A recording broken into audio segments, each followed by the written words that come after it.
Hi, I'm James Cavan. I'm the lead writer for Level Up Labs. And I'm Lars Doucet. I'm the lead programmer and stuff. And this is the speech we gave at GDC 2013 on the creation process for the narrative in our game, Defender's Quest. This talk has a very simple thesis. A game's story absolutely must explain its mechanics. Why? It's a pretty simple answer. Things are terrible when you don't, and much better when you do. Let me give you an example. This is an experience I had playing one of the bajillion 007 games that came out on the GameCube. Here's me as James Bond. I just picked up full body armor and a grenade-launching shotgun I found in some janitor's closet somewhere.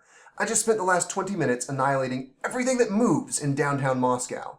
I'm a bulletproof, Pierce Brosnan-shaped angel of death. Now, I round a corner, and I'm suddenly replaced by Cutscene Bond. Cutscene Bond enters this room and is confronted by this bad guy. "Stop right there, Mr. Bond," commands the bad guy, menacing Cutscene Bond with a pistol. And instead of launching into one of the most laughably one-sided firefights in the history of the world, Cutscene Bond throws up his arms, because he has seemingly forgot that he has 70 pounds of body armor, a fully automatic incendiary grenade shotgun, and also that this pistol is the single crappiest weapon ever forged by hand of man, and in fact does less damage than if the villain were to simply point his finger and say bang. I know these things because the last 7 hours of gameplay have established these rules over and over and over. Body armor blocks damage. The Wimp pistol does minimal damage. The grenade launcher outclasses every gun in the game. There is no way in which this scenario poses any threat to Bond. I know this. Apparently Bond doesn't, which is why his game got traded to my friend for a box of Pokemon cards. Now, it's important to note here that this cutscene is not bad story. It feels entirely right for a James Bond setting. I mean, how many times have we seen this exact scene play out in a movie and it works just fine? So why is it that it's super frustrating here? Simply put, it's because it broke every rule the game had taught me. Which is weird because the gameplay is also totally right for the James Bond setting. I mean, how many times have we seen 007 use some crazy cool weapon to blast through dozens of enemies? It feels totally right. So how can it be that both the story and the gameplay feel totally right for 007, and yet are totally wrong for each other? The problem is that the gameplay and the story are drawing inspiration from the same source, but arriving at completely different and in fact totally incompatible conclusions. A cutscene bullet and a gameplay bullet are two completely different things in this world. This in turn makes cutscene reality and gameplay reality completely different things. All of this could easily have been avoided if the writer had remembered the mechanics of their own game. If the bad guy is sitting behind 3 feet of bulletproof glass and pointing an automated armor-piercing laser turret at me, that would have worked just fine. Instead, Bond forgets the basic rules of the game he's in, all because the story team and the gameplay team were operating in complete independence of each other. After this experience, I kept seeing the same thing pop up again and again in games. Instead of writing a story that explains the mechanics of what the player is doing, developers fall into the same trap. They pick a setting and then start developing a story that fits it and gameplay that fits it without making sure that they fit each other. Again and again, we end up with weird, conflicting elements just duct taped together like angry cats. This is going to be a problem regardless of how good the individual parts are. For instance, Hamlet is a phenomenal story, but a terrible tower defense game. A lot of people just hand-wave these conflicts as just a natural part of games. It's a concession we have to make to our medium. Well, I don't think so. In fact, I think that if your story is written to explain your mechanics, not only will you minimize ludonarrative dissonance, you will also create more unique, nuanced, and compelling stories. To use a perennial example, let's take a look at Final Fantasy VII. In possibly the most oft-cited case of ludonarrative dissonance, Final Fantasy VII contains a plot point that straight up ignores the actual game. For hours upon hours, the player has been taught that their characters can be killed in battle. Fortunately, it's a fixable problem. The player can simply use an item called the Phoenix Down to literally resurrect these killed characters. Then the plot kills one of your party members, and nobody thinks to use a Phoenix Down. This is a character that for many players has literally died and been resurrected multiple times in the past. We've been taught that death is no problem, in the same way that James Bond's gameplay taught us that the sissy pistol was no problem. The huge thing here is that, unlike Bond, it's not just this single plot point that contradicts the mechanics. The entire setting does. Gameplay has taught us that violent death is a solvable problem. For a few bucks, that mangled corpse is right back and good as new. How does the entire world not revolve around this concept? Where are the blood sports? Where's the dangerous jobs with no hazard pay? Where's the crazy adrenaline junkies base jumping without parachutes just for the thrill of it? Violence is literally of no consequence. What on earth would human culture look like in these conditions? That's a world I want to explore.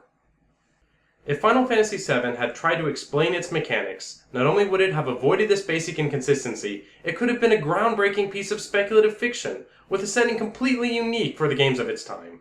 It's an incredible missed opportunity, all because the writers didn't feel like connecting their story with the gameplay in any meaningful way. Once again, this is a problem that arises regardless of how good the writing and gameplay are in and of themselves. Failing to give story justification for your mechanics will always put you on the path to serious ludonarrative dissonance, and it deprives you of interesting and unique story opportunities.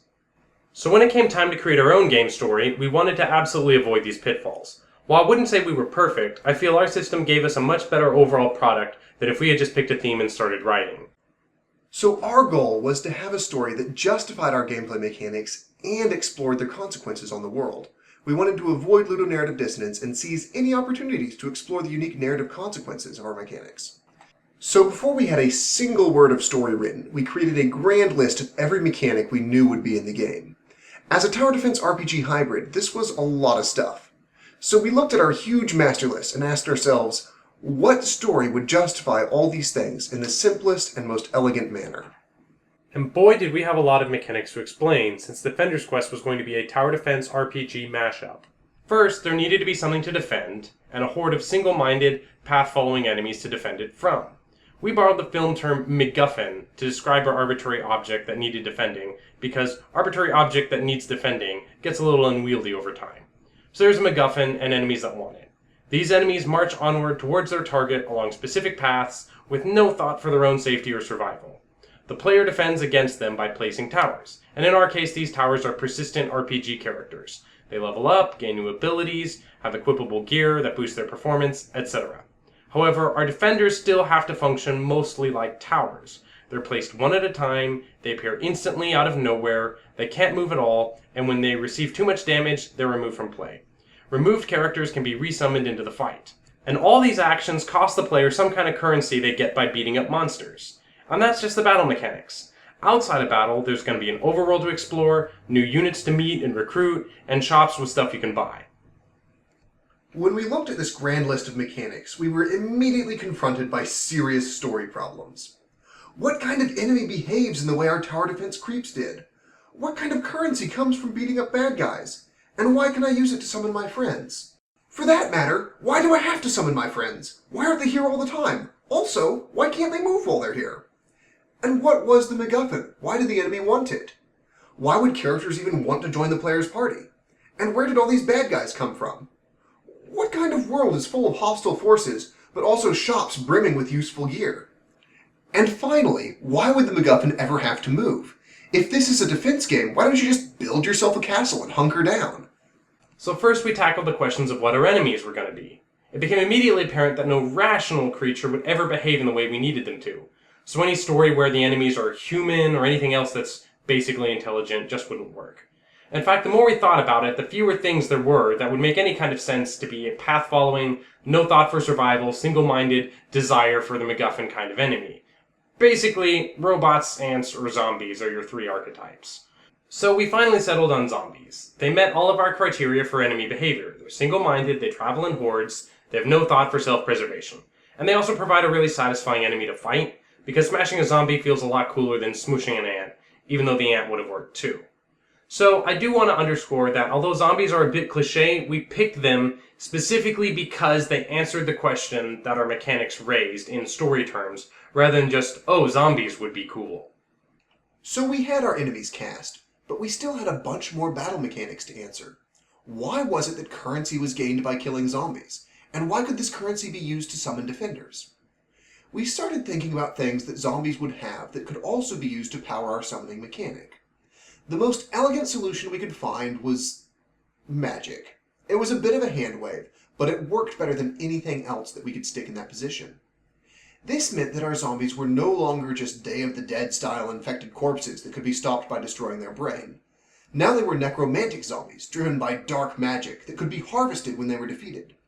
This approach already began developing the story for us. If these are magical zombies, where is the magic coming from? The basis for a necromancer villain had already been created.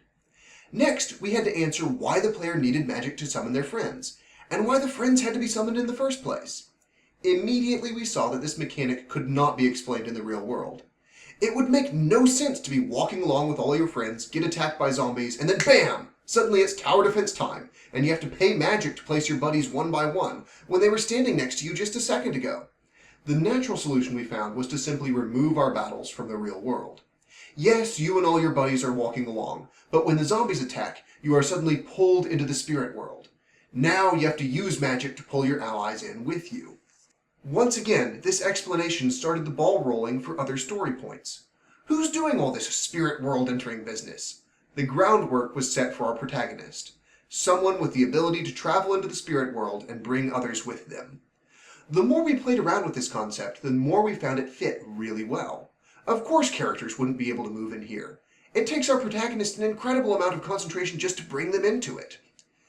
And if they get hit too much, this concentration is broken and they get kicked back out of the spirit world.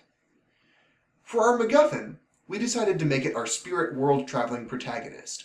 It was a simplification that made sense. Someone that can enter the spirit world and kick zombie butt has got to be a rare and valuable individual. Exactly the kind of thing our necromancer villain would want. Just by answering the questions that naturally arise from our mechanics, we've already begun to create the bare bones of plot and motivation. We still needed to answer the question of why people would want to join up with our protagonist. After all, if this person is constantly being hunted by zombies, being in their general vicinity is the last thing you want to do. As it stood, the only people that would ever sign up for Team MacGuffin were absolute altruists. And that really doesn't make for an interesting set of characters. We wanted a diverse collection of heroes with varying and sometimes conflicting motivations that would fight and bicker and joke and feel like a collection of real people. So what unifying desire would cause all of these people to work together for the MacGuffin? What if the MacGuffin was the only chance for escape from the zombie hordes? We've already established that the protagonist is in possession of incredibly rare, if not unique, abilities. So what if they are literally the only person that can do this? And what if that's the only way to kill zombies? We've already established that our zombies aren't the shoot 'em in the head variety. They're magic. So what if the only way to kill them is to enter the spirit world and fight them on their own turf? And the only one that can do that is our MacGuffin. This made signing up for Team MacGuffin a little more of a logical step, but we felt that we still needed a little extra push to justify all of the diverse characters that we wanted. So our solution was to make our setting a miserable place that everyone wanted to escape from. Standing between our heroes and escape is a horde of horrible zombies, and the only way out is to team up with the one person that can kill zombies. So what setting would provide this kind of motivation? How about a plague colony? This actually answered a whole slew of our problems in one go. Everyone here is trapped because they've been cast out by the rest of society. There's a plague going on, and the risk of infection is too great to allow survivors back. So now all these people are trapped in this prison colony that's full of zombies. Why is a plague colony full of zombies? Well, because it's full of corpses. The perfect ammo for a necromancer to build an army. This handily explains the source of the hordes of enemies our mechanics required.